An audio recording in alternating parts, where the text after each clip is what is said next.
You start reading that stuff and you're going to be like in a sea of misunderstood words. Because it's written in code. It's not even written in straightforward language like Prabhupada's books.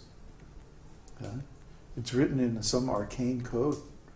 You have to get past that or you won't get anything out of it. So, what can I say? It's esoteric. This is esoteric. You have to go in and discover it for yourself. I can give you a roadmap. I can give you a direction sign that says, go this way, go that way, try this, try that. But ultimately, you're going to have to face Krishna alone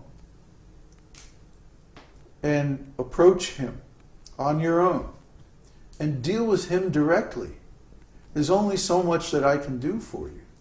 Remember the example of the airplanes.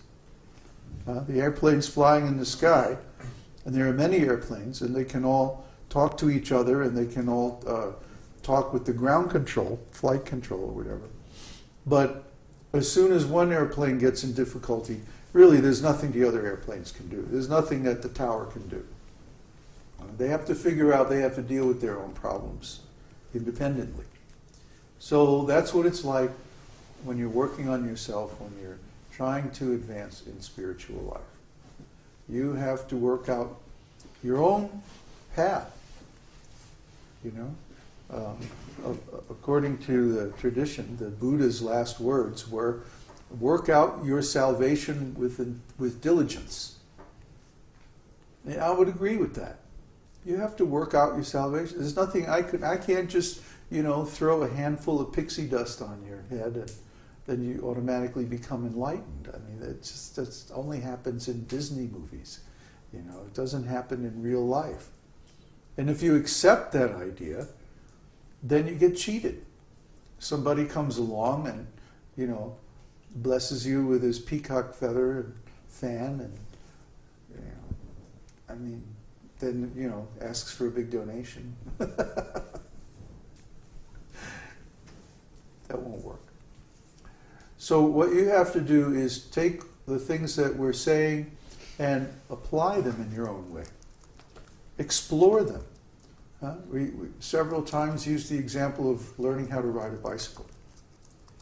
We can draw nice pictures of bicycles and diagram all the forces, a nice vector scale diagram and, the rotational angles of the wheels and the whole thing. Angular momentum and da-da-da-da. But then when you hop on a bicycle, all that goes out the window. Yeah, bam! Ooh, ow! Try again. Boom! Right? So, I could really be very simple about it and say the object of riding a bicycle is not to fall down. See? Or I could give you a little more structure and say, well, first of all, you have to get going fast enough so that the angular momentum of the wheels helps to balance you like a gyroscope. Now, when you actually ride the bike, you're not thinking about angular momentum and gyroscopes. But it fixes in your mind the reason for the instruction that you have to ride at, a minimum speed. And the speed actually helps you balance the bike. See? It gives you a model that you can internalize. And then when you actually ride the bike, you can remember that and maybe fall down a little bit less. See? Or, don't move the handlebars very suddenly. That's another one. Or if you want to turn, you don't actually turn the handlebars, you sort of press down on one side and let the bike tip a little bit, and then it automatically goes around a curve. See? These are little hints that I can give you, right? But still the object is not to fall off. Not to fall down.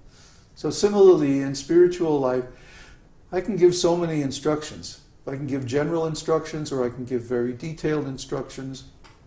We can talk on a platform of do this, do that, don't do this, don't do that, yama niyama.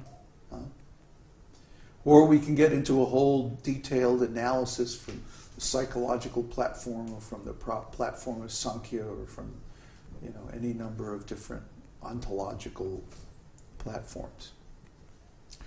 But ultimately, you're going to have to sit down with those beads and chant that holy name and come face to Krishna yourself. That I cannot do for you.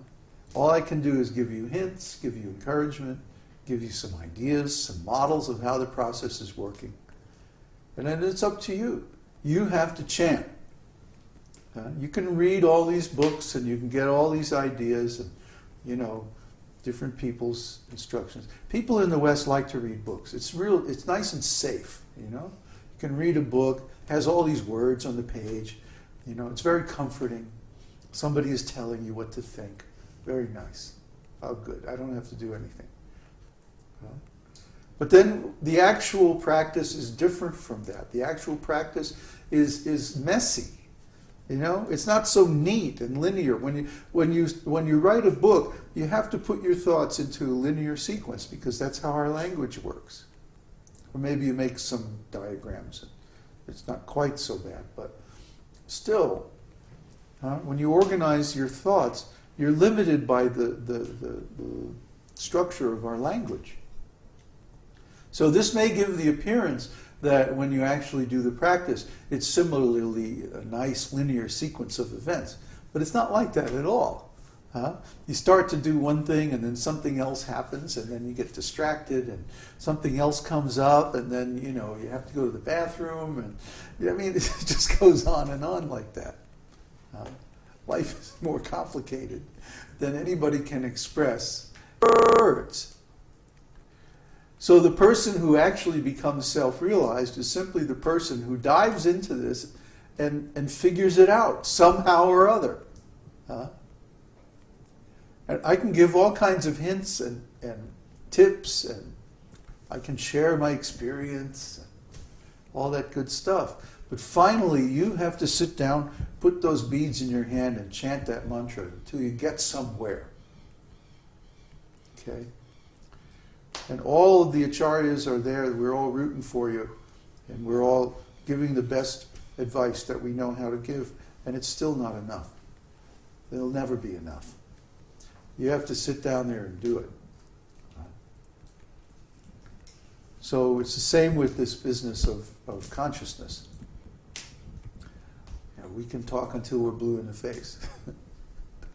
But you have to sit down and actually look into your own consciousness. You have to look into your own experience while chanting the holy name, hopefully.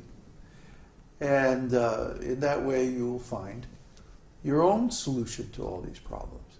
And it might be different from mine. I think you were saying, who was saying today?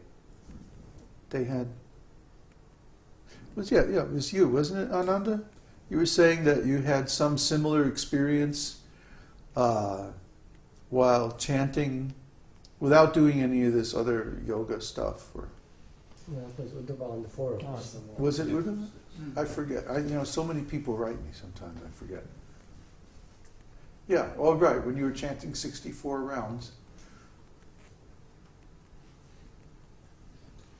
Give him the mic.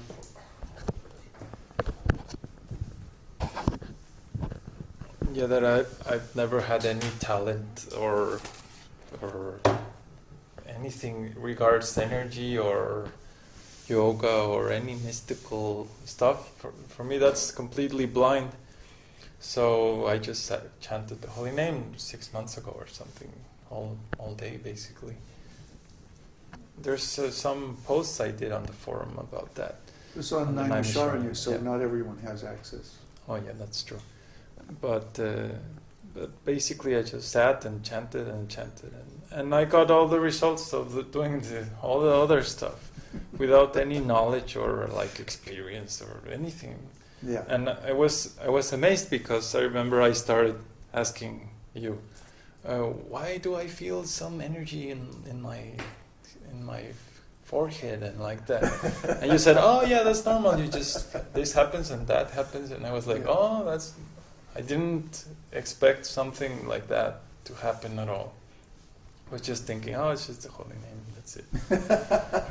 Yeah. But Just the holy name. But I thought like I was dizzy or not eating well or something, because it was kind of weird. What is this, you know?